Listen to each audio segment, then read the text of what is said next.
Hi, Clutter Fairy fans. This is the Clutter Fairy Weekly for November 22nd, 2022. I'm your co-host, Ed Gumnick, and I'm speaking with Gayle Goddard, certified professional organizer and owner of the Clutter Fairy in Houston, Texas. Hi, everybody. The Clutter Fairy Weekly is the webcast and podcast that digs deep into the clutter that piles up between you and the life you want to be living. We explore the habits and behaviors that lead to clutter, and we suggest strategies to slow the accumulation, reduce the collection, which we're going to talk about today, and comfortably manage the stuff we decide to keep. We talk about reducing the collection every day, Well, or at least every time we meet. Right. It's like a specific focus today, though. Yes. If you're new to our Zoom meeting, we want to let you know that you can share your comments and questions via the chat feature, and I'll try to make sure Gayle gets to them before we move on to another topic. You can also use the raise hand feature if you'd like to ask a question or make a comment yourself via audio or video. We're also streaming live on Facebook, so you can share your questions and comments there, and I'll relay them to Gayle. We're going to start, as we usually do, by recapping last week's weekly tittle. I feel like I should say, I had this thought in the shower this morning, which is where I have most of my brilliant thoughts. Most of your brilliant thoughts. Where there's no opportunity to write them down, but somehow I managed to remember this one. That perhaps we should, for anyone who is new or hasn't heard us talk about it in a while, say that the weekly tittle is a little segment that we do at the end of every week's show, where we give you a small assignment, something to try and jumpstart or help move forward your organizing projects. So last week's weekly tittle was called All Hands on Deck, and the assignment was to engage another member of your family or household in an organizing task or project. We'd love to hear from our participants who are with us live in Zoom and Facebook. Did anyone open negotiations or reach a decluttering or organizing compromise this week? Please let us know in the comments. Marsh shared her tittle report in a comment on our website. Marsh said, "Though we no longer share our home together, my beloved sister and I reconnected on the phone over the sudden death of my 18-year-old cat, who had been given to me by our mother and my sister. Through powerful, specific communication, we both gave up the fight over blame and loss.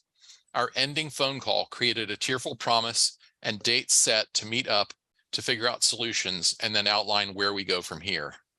She didn't say exactly what the content was that they had to talk about, but I'm assuming it's things that belong to their mother or things that belong to their parents that need processing. They've agreed that neither of them wants. Right. So sometimes loss can be a trigger for making connections. I'm so sorry about the loss of your cat, but I'm happy to hear that you and your sister were able to connect and make a plan to work together on what needs to be done.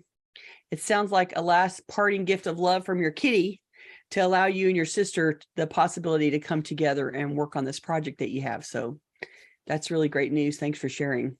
This one was not tittle specific, but Susan says, "Happy to report I won a friend's painting in an art guild raffle over the weekend. Making space for the painting on the countertop inspired me to clear off that half of the countertop. Half down, half to go. This is the most progress I have made in many months." I'm so proud of you. And I love the idea of you got something new and fabulous and you needed to make space for it. You didn't want to just crowbar it in. And so you cleared the space. And that's exactly what we're going to talk about today, clearing the space in anticipation of something new coming in. So fabulous for creating an example of our topic today right off the bat. And I hope you enjoy the painting now that you've done all the work. Your reward is that you get to see this new piece of art every day. And isn't that fabulous? Dawn says, "Crayola has a marker you're supposed to be able to use in the shower." This is very good to know. I may need to look into that. It also opens up a whole world of shower art ideas. Right. Or at least shower notepads, right? Like maybe you have to, this wall is for art and this wall is for note taking. I can see Ed in the shower with the water pouring down his head and writing against the wall. That's hilarious. Craig reports, "Not our own home, but lots of practice clearing a dear deceased friend's house. We took his giant sofa and agreed to tear into our living room in January and February to make way for it and to let our old one go." Again, perfect topic for today. That's excellent. And there's nothing like working on somebody else's house to realize what you have to do in your own space. If you ever participate in a project where you clear out someone's estate after they're gone, you have the perfect experience of, oh, that's why Gayle makes us clear out our stuff, because this is what you have to do if you don't. And it's a good reality check for your own space when you clear out someone else's. Kind of you to do that, by the way. Not everybody steps up, so very nice of you to do and support his family. Paul says, no tittle here. I consider it a triumph that Thanksgiving dinner got planned. Hey, yay! We totally understand that. This is a tough time of year to add anything that wasn't already on one of your to-do lists. Yeah, but if you planned it and it's Thanksgiving week and you've got the plan already, you're ahead of the game. So good job. Here is a great and creative use of the tittle. M says, I have no human here to negotiate with over clutter, so I tried to talk to my future self. Envisioning the future self is difficult for me. But what a great idea to morph the tittle into something that works for your situation. And I can see that maybe coming up with your future self and having that conversation would be awkward, but this is one of those things where practice helps you evolve it over time.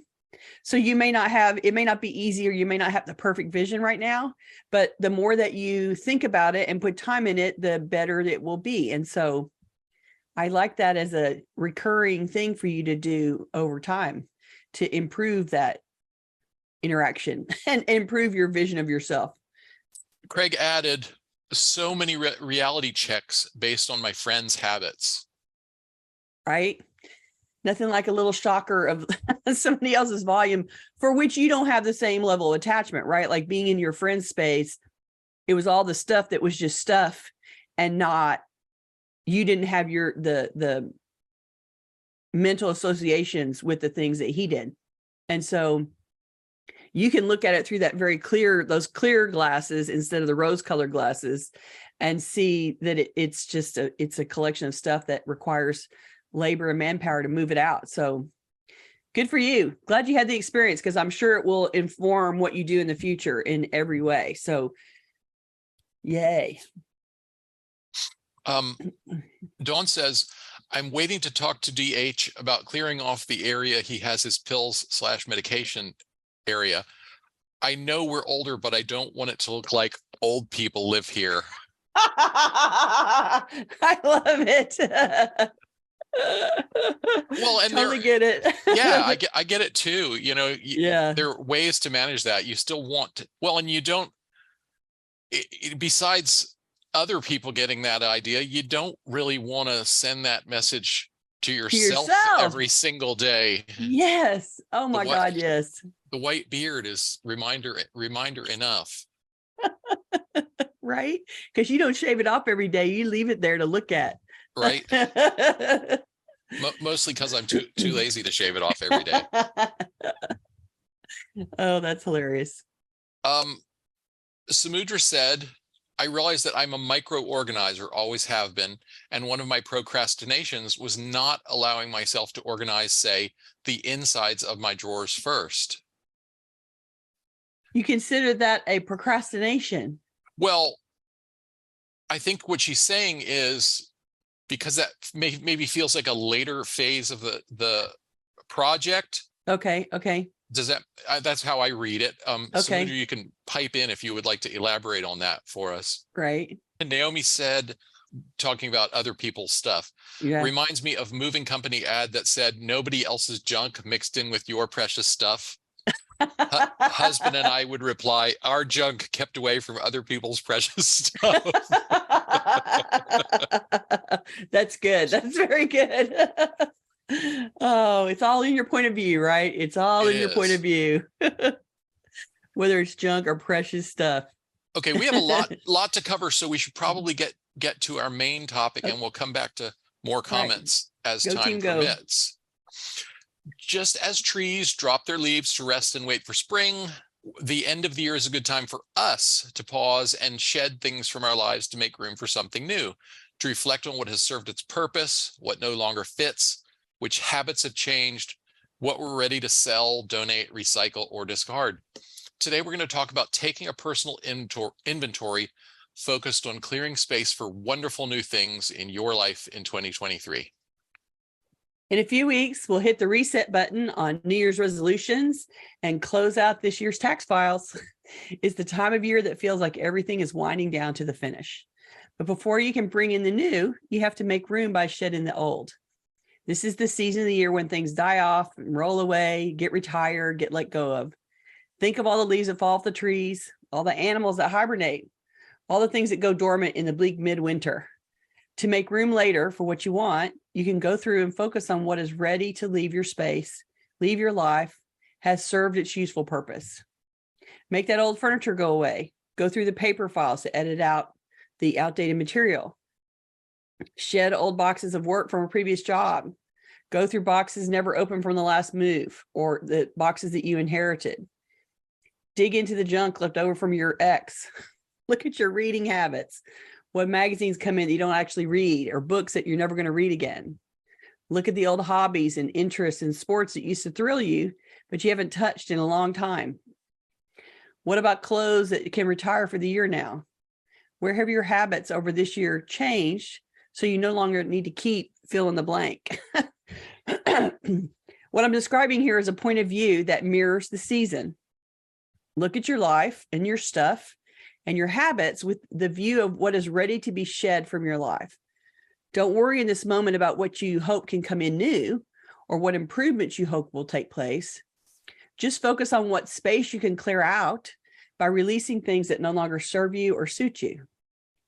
It's the perfect time to take a personal inventory, examining what's ready to move out of your life. What do you have that can leave with the end of the year? What has reached its final season and is ready to be sent downriver to make room for new possibilities in 2023? Let's start by talking about responses to our survey. On the long list of statements about categories that we called clutter from the past, here were the statements that received the most votes. Shoes. It was, I own a pair of shoes that I haven't worn in the past year. So 73% of you have that pair of shoes in your closet or pairs of shoes in your closet. 71% have books. My home contains books that I will almost certainly never read again. And 71% of you have those books sitting on your bookshelf. This was the arts, craft, and hobby materials. 65% of you said yes to, I keep materials for a craft, art form, or hobby that I haven't practiced in the last year. Oh, you crafters, you need to get busy. Cookware, same with the cookware. 64% of you said my kitchen contains an item of cookware I haven't used in the last year or more. Cooks, you need to get cooking. So Ed's the cook, I'm the crafter. Y'all need to get it happening. Well, get crafting, get cooking, or get real. Or get real and get rid of it, man. Yeah. Yeah. Yeah, and 63% have a movie on physical media like VHS, DVDs, etc., that you haven't watched in the last 5 years or more. And most of you with VHS tapes don't have a machine. You don't have a player that can play them. So there you go. How many have you seen that in houses? Oh, like all the time. Collections. I will find whole collections of VHS tapes, and I'll say, "Y'all have a player for this?" And they'll be like, "No." You plan to get one? No. Yeah. It's just like, we never paid any attention, or they have fond memories of the movies, and how they're keeping the fond memories is they keep the collection that they can't actually play or look at. It's like, really? Okay. That's another conversation. So everything we mentioned so far is in categories where people may have different thresholds for how long something can go unused before it becomes clutter. And if you're really into shoes and you have a huge collection, you may have shoes that are only appropriate to a very specific circumstance that doesn't come around as often every year. Or you might have a precious family heirloom casserole dish that only comes out every 3 years when it's your turn to host dinner at Christmas. So for these types of items, as long as you have the space to store them and you still genuinely love them, you're not keeping them out of obligation, we're not going to tell you that it's time to let it go. But the next few categories of our survey tell a different story. So 60% of you have a paper problem. And the statement that we wrote was, my home contains a pile, box, or bin of paper that I haven't touched in the last year. 60% of you admitted to that. 55% of you said, I keep materials for a project on which I haven't worked in the last year or more. So that's more than half of you by far. 53%, my home contains an item that I regret having purchased. Oh, come on, y'all. You know what to do with that. You know what to do with that. You regret the purchase, let it go. Don't let it sit there and mock you. Okay. And then 50% of you said, I own a piece of electronic equipment that I haven't powered on in the last year or more. So that is a ripe one where, this is where our age shows.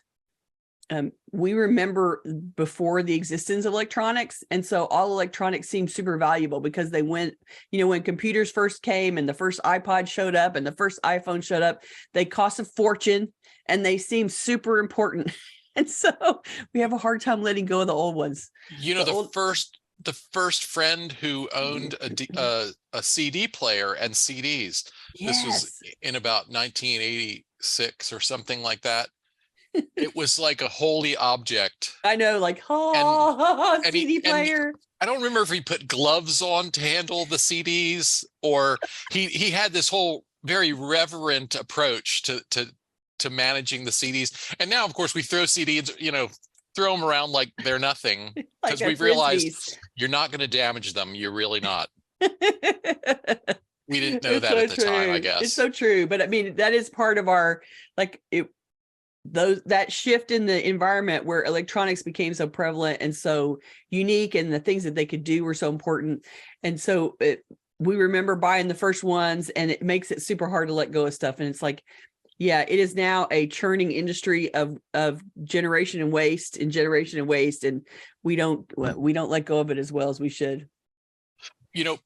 Paula says, I still have a VCR, but only because my wedding tape is VHS. Keep telling myself to find someone who can transfer it to a thumb drive. Yeah, you just have to Google and you will come up with a bunch of people for that. That's an easy thing to get done. Probably prioritize that, because that the VHS tape is dying. It's not going to stay. It's going to deteriorate. Yeah. Time to let it go. Time to switch it up. And then it could, then you can watch it on your laptop. And it'll be much clearer than it ever would have been in the VHS player. Right. Oh, these categories sound a lot more like they've attained clutter status: the electronics, the regretted purchases, the projects, and paper. So if you check these boxes for any of these choices, we encourage you to think about whether you really want to take these things into 2023 with you. Do you really want them still there in the new year? We asked our audience why they keep some of these things they mentioned in the previous question, the obvious clutter. And here are a few of our favorite responses. Amanda said, just in case, with air quotes. She put the quotes around it. And then she said, in case of what? I do not know. The first step is admitting that you have no logic to support why you're keeping it. An anonymous respondent shared, in December of 2015, I bought a puzzle because I knew I would be retiring in May of 2016 and that I would put it together, I guess, in retirement. Not yet, but still hopeful. So that's a puzzle from almost 8 years ago, or 7 years ago. And oh my gosh, it might be time to have a conversation with yourself. Cynthia said, I keep the KitchenAid mixer because I feel it's a classic for the kitchen. I don't use it because it's heavy and I don't bake much. So really, it's just kitchen decor. They are really pretty to look at. KitchenAid, right? has designed some beautiful pieces. But they do, they weigh 150 pounds. Yes. Like, those things are so heavy. And the average is just enormous too. Huge, it takes up so much counter space. Exactly. And the average, senior citizen would kill themselves if they dropped it on their foot or you could seriously hurt yourself if you maneuvered that KitchenAid and dropped it. And so, yeah, you need to give that to somebody younger that can survive the injury that they're going to sustain when they lose control of the KitchenAid mixer. Greg shared, talking about the friend whose house he helped with. Oh, right. 4 pickup trucks of electronics and e-waste taken out of my friend's house. Oh my So gosh. many computer parts that were never used. Oh Never my let gosh. go of an electronic gadget for 30 years. I know, right? See, he was present for the dawn of the electronic age, and he coveted all of the markers along the way, right? Yeah, I'm sure he was crying from the beyond watching you take all his electronics to recycling, but it was what really needed to happen. So good on you for doing it. Yeah, I had to do that one time. I had a client that she was the same way, and I emptied all of the electronics at once into my car, completely filled up my car, and I drove to the recycling center, and they're like, "Oh no, you're only supposed to drop off 5." And I'm like, I know, but I'll never do this again. I promise. This all came from a client. Oh my gosh, I'm so sorry. Please, please, please. And they very reluctantly unloaded my car and pretended like I didn't bring 35 things instead of 5 things. It was my best begging ever at the recycling center. Okay, so we also asked our viewers and listeners to describe an item or a collection in your home that you keep because it reminds you of a past relationship, an old job, a former home, or a previous version of yourself. Joe said, I keep my guitar. I used to strum and sing along just for myself, but now my voice is not so good and I don't play. So she's keeping the guitar that she used to play and doesn't now. And Teresa shared this response. I have a wedding dress that I never used as he broke up with me. I keep thinking I would eventually get to use it, yet never married. Also, I have memories of my mother buying it with me. So totally get that. That one is a little bit harder, but I think this is the perfect time of year to go. That was a plan. That was a plan to get married that didn't happen with a specific guy that's long gone. And the wedding dress is attached to that plan. But that plan is now defunct. It's never going to happen. And so, maybe I can let go of it in order to make space for something new and different. And if you want to take a picture of the wedding dress because it has mother memories attached to it, you associate it with shopping with your mother. I totally get that, but you don't have to keep the object in the house, right? And so that's something that I would work very hard to shed this year and not take it into the new year. It's an old plan and an old boy and an old everything. And so surrender it and make space for something brand new. Catherine suggested have baptismal outfits made from it.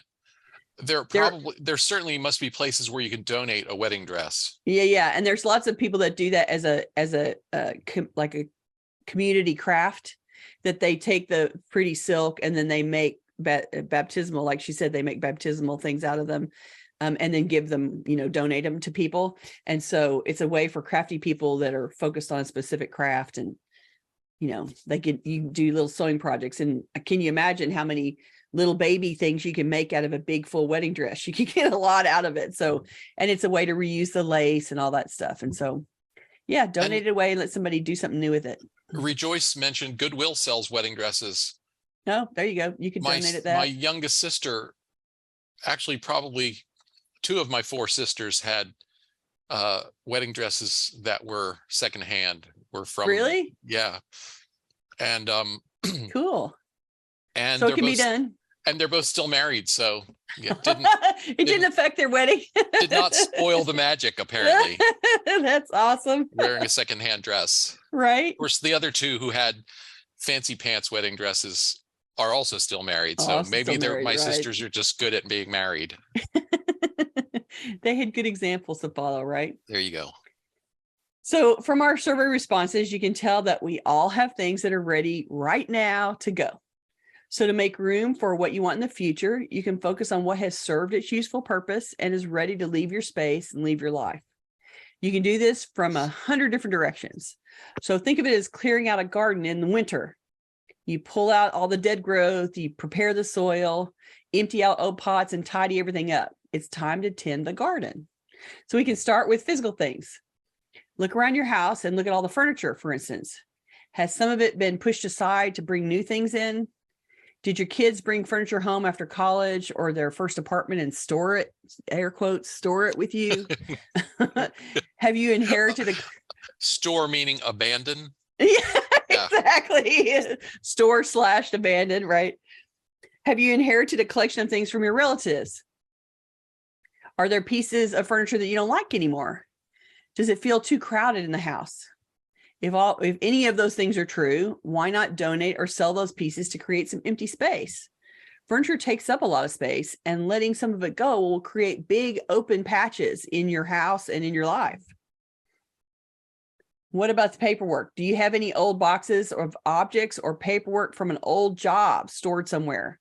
Lots of us bring home files and reference materials from our job when we retire, or when you quit one industry and go into another, or you quit one company and you go to another, and a bunch of that stuff comes home and then it never gets open again. So this is the perfect time to bring that old job to completion.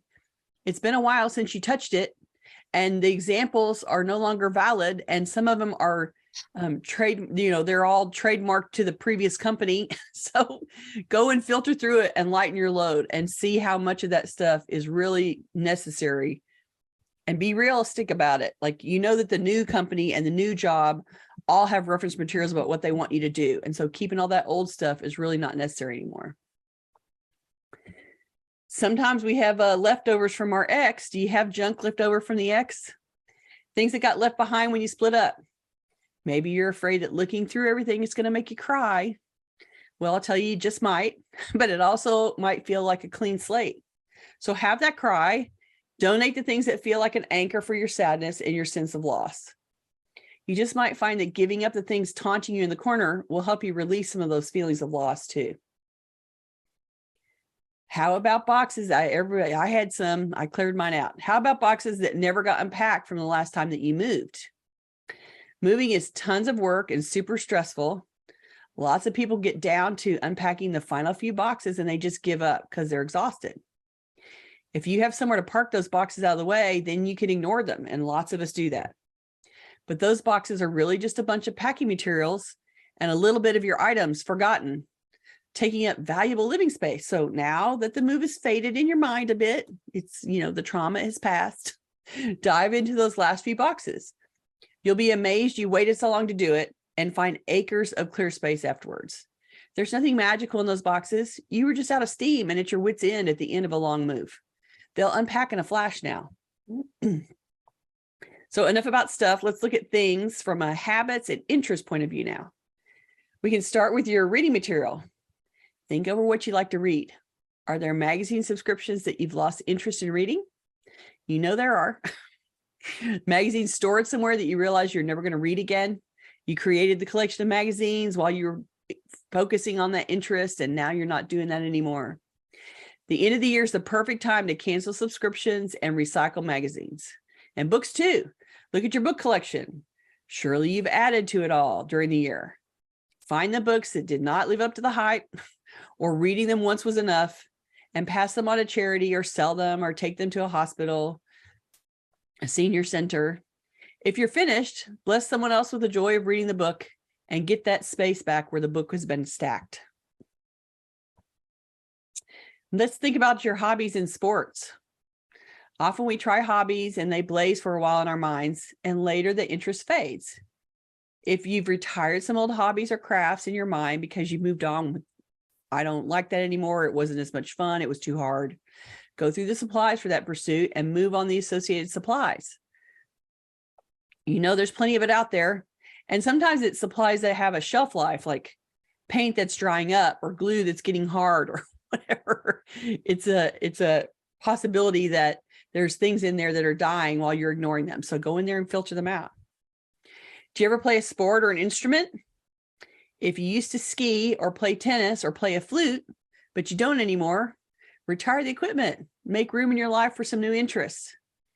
People that are still into that sport or that instrument will be glad to have your stuff before it becomes too old to use. And I find that in particular sports equipment, it evolves in the technology of the equipment pretty rapidly. And so what people were golfing with 10 years ago is now too old school and not the right tech or the right design or whatever. And so there's lots of sports equipment that it needs to be used now or not used at all. So get it out there so somebody can use it before it's not any good anymore. I've got one last suggestion for you that's perfect for the end of the year, and that's paper. The end of the year is the perfect time to manage these paper tasks. go through your files and find out what will impact your taxes for this year. Add those papers to the tax box you've got somewhere, and then you can deal with them when you're ready to start working on your taxes. For the files that aren't related to your taxes, go through them looking for what no longer applies. Maybe you have expired home insurance or car insurance policy. Maybe it's a year's worth of electric bills that don't matter now. Pick any file that's overstuffed or spilling out of its folder, and those are the ones that are great candidates for cleaning up the old records and making room in it again. You can also go into old file cabinets. Old file cabinets are a perfect place. They've been full for years, and they've had a lot of files in there that have been shoved in and not taken out for a long time. So that paper is going to be ancient, and you'll be able to get rid of a ton of it. What was current and active when it went into the file is old and mostly useless 5 years later. So emptying those files can create a fresh breeze of empty space in no time at all. It's totally worth it. And even though it looks like, oh my gosh, that file drawer is all this paper, once you start pulling it out, you're going to realize really quickly how easy it is to make those decisions to shut it down. So throw it out, shred it, whatever you need to do. It's a good place to clear space. Okay. Let's see what the group has to say. Catherine asked, sorry, I have to scroll a little bit. She said, we've talked before about cleaning out the house after a human family member passes on, but when you lose a pet, how long would you advise keeping supplies against the likelihood of someday adopting a new animal? On a similar topic, I heard of someone who passed on her maternity clothes after having what she thought would be her only child, then got the identical clothes back for her second pregnancy after they'd gone through 3 other mothers in her circle. That's really cool. Well, that's sharing it around, right? And that means those clothes got great use for the life of their existence. That's really great. So the thing about pets is it hurts our heart so much when our pets die. It really does. And in that moment, you're like, I can't imagine ever loving another animal. And so, but pet people, we all love another animal. There's always another animal to love. And so I would take the opportunity after a pet dies to go through all of the stuff and keep the cream of the crop. Don't keep every single thing, but throw out some of the old stuff, throw out stuff that looks, that's not really recoverable.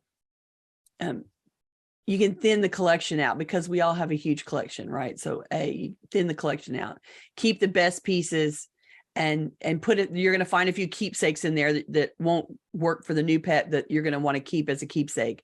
But generally I would use the opportunity to pull the whole collection, clean it out, throw out some stuff and save the cream of the crop. And then put that stuff aside and wait until you're ready to have a new pet, however long that is. M suggested I'd say give away any with expiration dates. Keep other stuff maybe 8 months until you know whether you will get another pet. Yeah.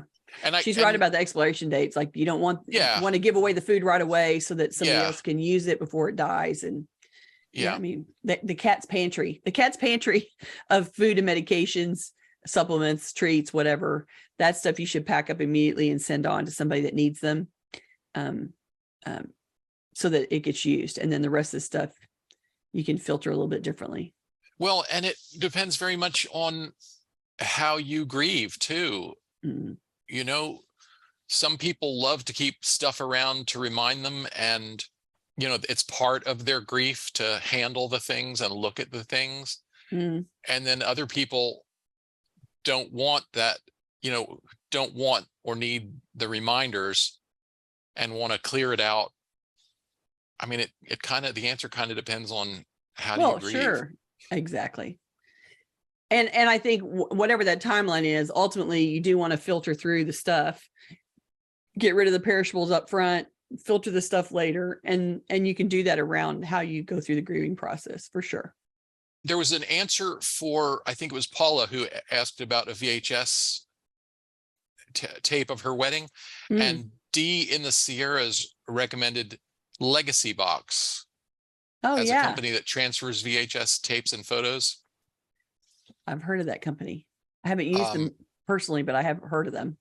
And then AA said our library has a place to transfer from VHS to digital. So Ooh. that might be something to check in on. Call your public library and ask whether they might have a resource for that.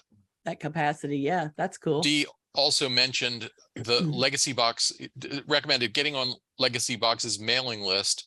They have sales all the time, usually 50% off. Ooh, there you go. Yeah. All right, check it out, people. We have an endorsement from the audience for Legacy Box, so check it out. Several people chimed in about the KitchenAid.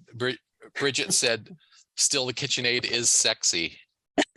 and definitely as kitchen appliances go, it has a very high sexy factor. It's, it's retro, it's reminiscent of a 1950s kitchen. It's all sorts of things. They have good colors. Yeah, I was going to say the design shop at KitchenAid picks incredible colors.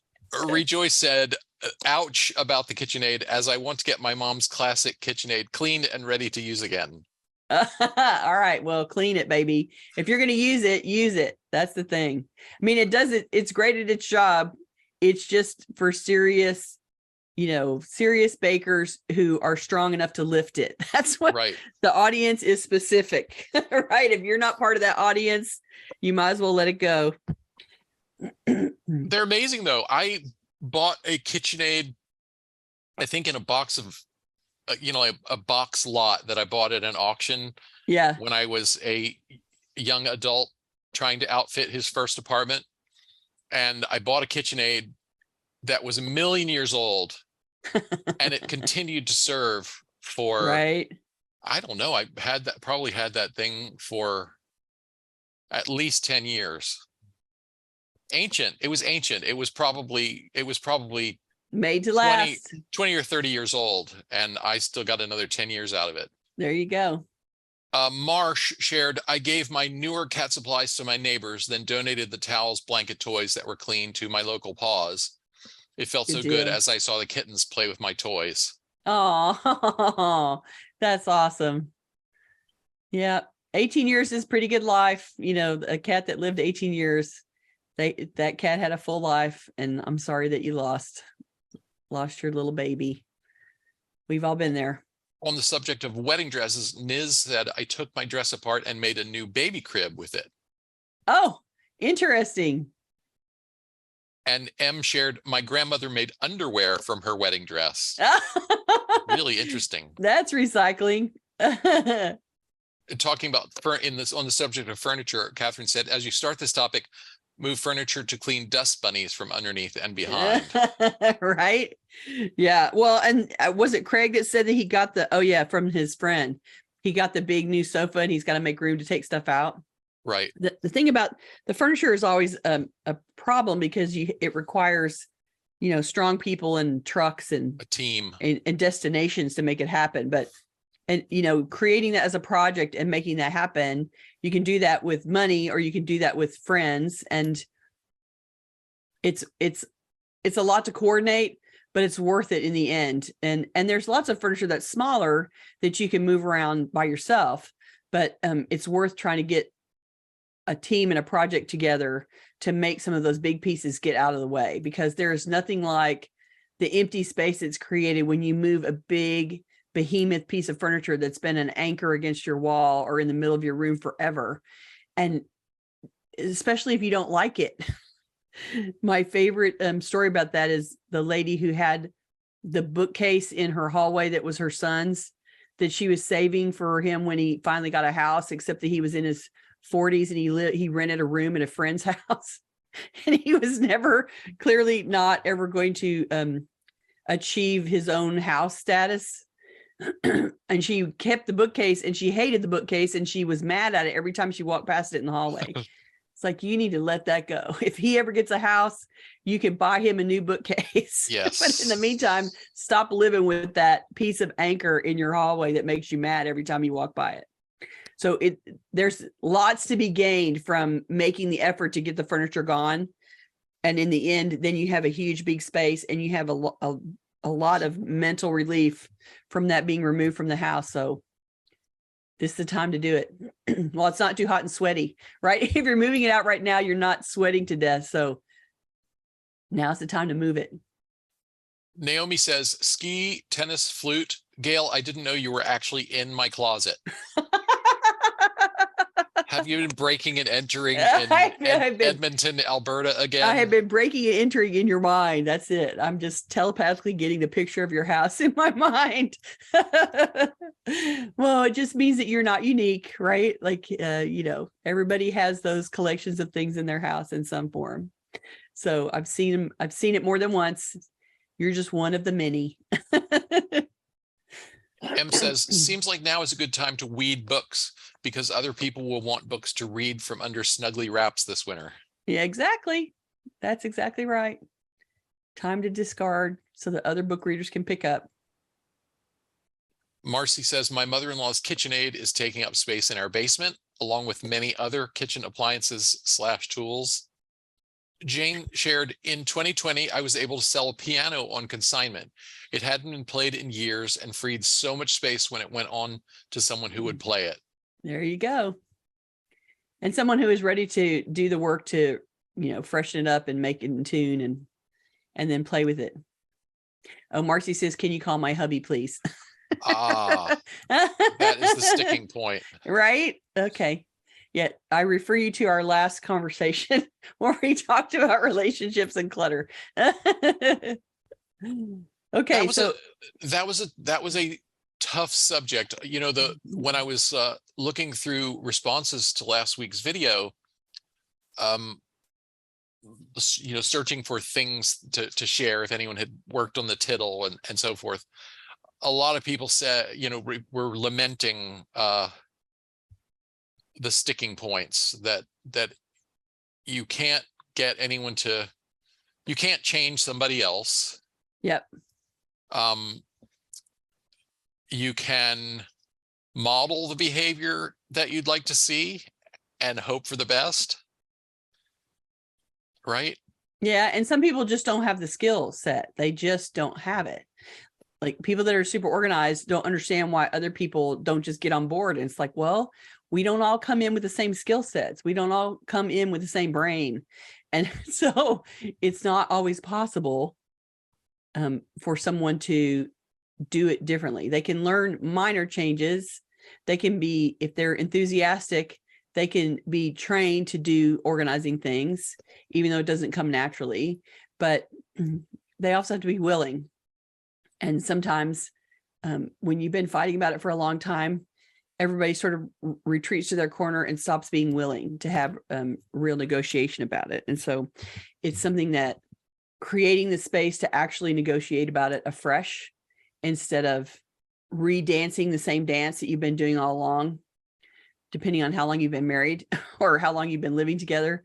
It becomes an old and familiar dance to argue about stuff in the space, and everybody coming to the table with a desire to see it afresh and to do it differently and to be more respectful and to not fall back into old habits is it's a challenge. It's a very important challenge that some people can make changes and some people can't. And there's no magic bullet about that for sure. I want to share another great answer on the survey. This one was in our Ask Us Anything question. Linda said, if I had filled this form out a year ago, I would have checked 95% of the boxes. Thank you, Gayle, for working with me to declutter and learn new habits to have a better life. Yay. So you've reduced your percentage. That's excellent. I'm so glad.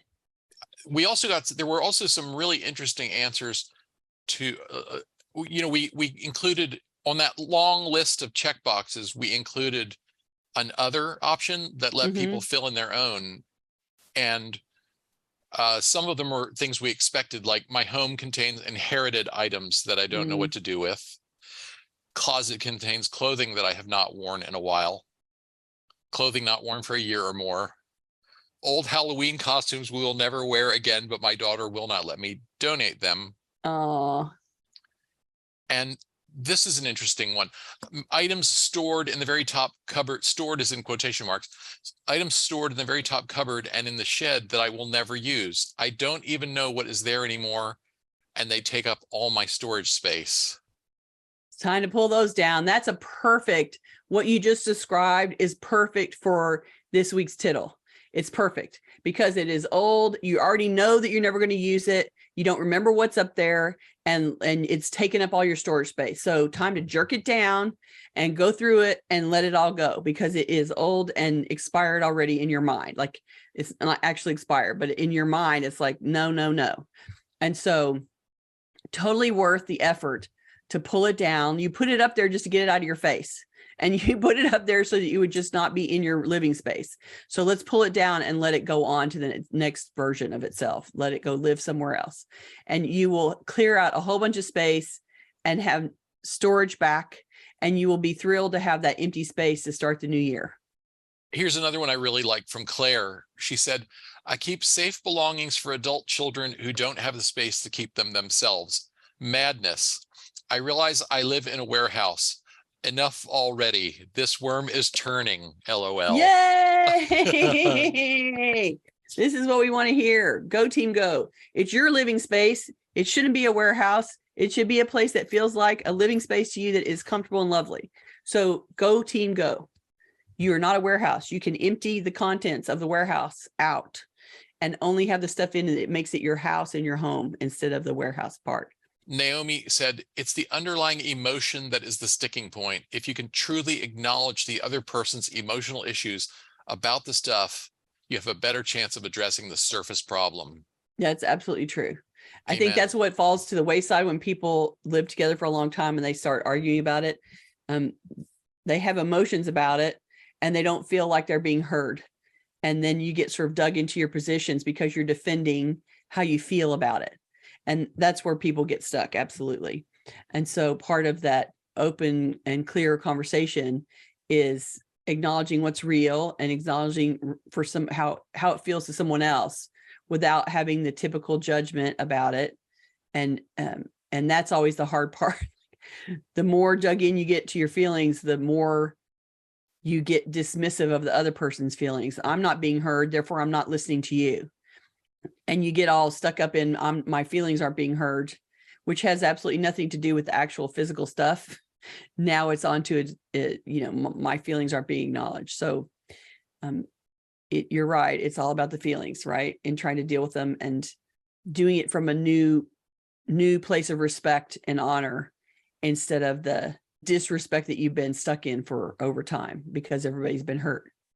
Choose your battles, Catherine says. Exactly.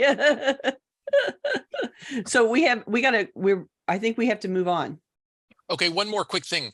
Teresa, who's with us on Facebook, shared, I was blessed by a grieving cat owner who gave me insulin, pet glucometer, food, litter, bowl, etc. My baby really needed it all at that exact moment. Her cat lives on through my cat's life. Oh, isn't that sweet? That's really nice. Yeah, thank you. Thanks for sharing. Okay, let's talk about next week.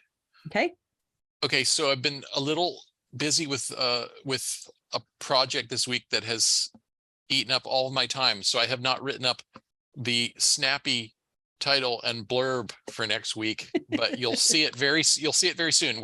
Next week is going to be another Ask Us Anything episode where we'll talk about several short topics. And one I had in mind is motivation. A few tips to help you find or cultivate motivation or keep your motivation fresh.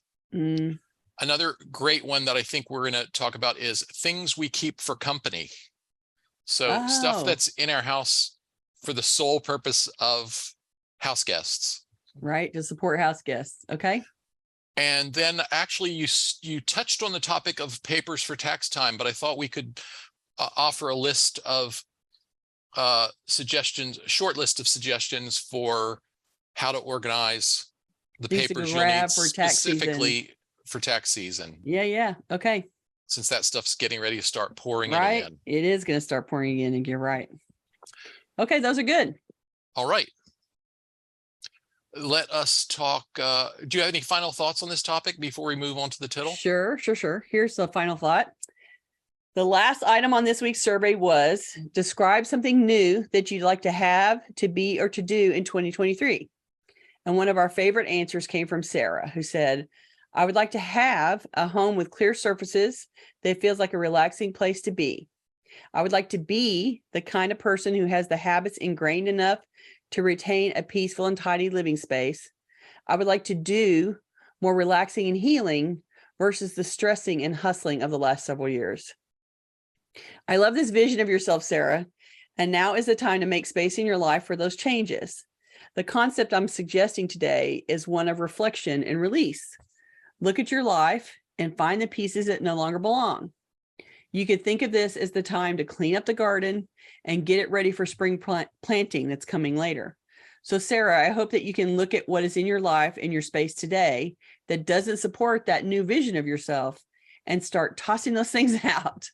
The first step to a new version of yourself or your space is releasing what no longer supports you. One more comment before we get to the tittle. Okay. Catherine says, 2 days before Thanksgiving, any project completed deserves congratulations, especially on the scale of getting 30 plus people to a non-holiday event. Woohoo! Woohoo! Exactly. And, gratitude for all of this work that you've done, because we know that the project of decluttering your space is long and arduous. And so we celebrate all of the interim steps here at the Clutter Fairy, and you need to do that to be supportive of yourself. So her idea of being grateful for whatever project you've been able to complete, rah, rah. Good job. Love it. Yay us. Yay us. Exactly. Okay. Let us hear the tittle. Okay. This week's assignment is called In a Spirit of Gratitude. And the idea is to liberate something from your house that was left behind by a previous version of yourself. So we want you to identify an item that fit into an earlier phase of your life, but no longer deserves a place in your home. For example, there's that book that you never planned to read, or materials for an unfinished project in which you've lost interest.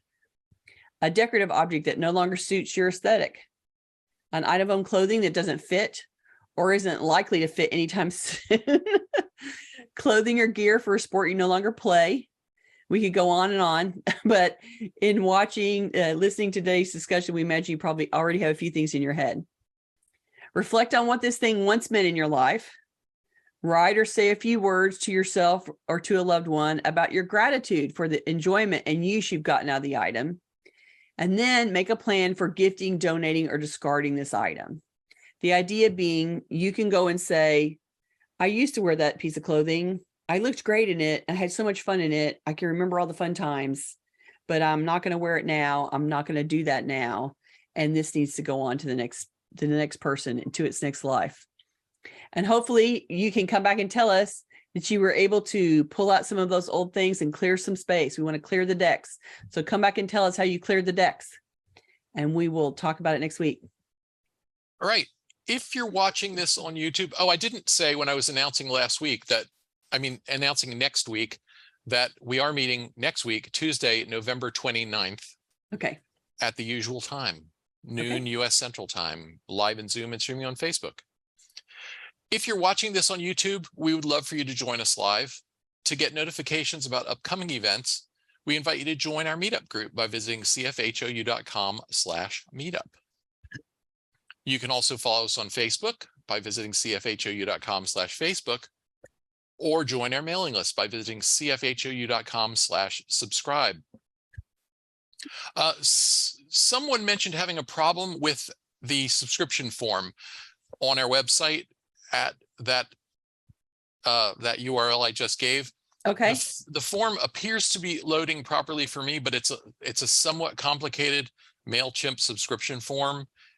And if it's too daunting for you, you can also just go to the contact form, put in as little information as your email address, and click the button at the bottom that says, please subscribe me to your mailing list. So that's the very, very easy way to join our mailing list. We'll do it on the back end, right? Exactly. And I will troubleshoot that MailChimp form to see if it's it may just be that it's not working on a browser. Yeah, it may need to be refreshed because it's been unchanged for a couple of years and they're always changing stuff. So right, exactly. We love to hear from you. So please keep your questions, comments, and topic suggestions coming on YouTube, Facebook, or anywhere that you find us. You can always reach us through our website at clutterfairyhouston.com. Thanks, everybody. Great to see you. I hope that those of you that are celebrating have a happy Thanksgiving. I know that doesn't apply everywhere in the world. That's a United States thing. But thank you for joining us, and we will see you next week. Bye. Bye-bye.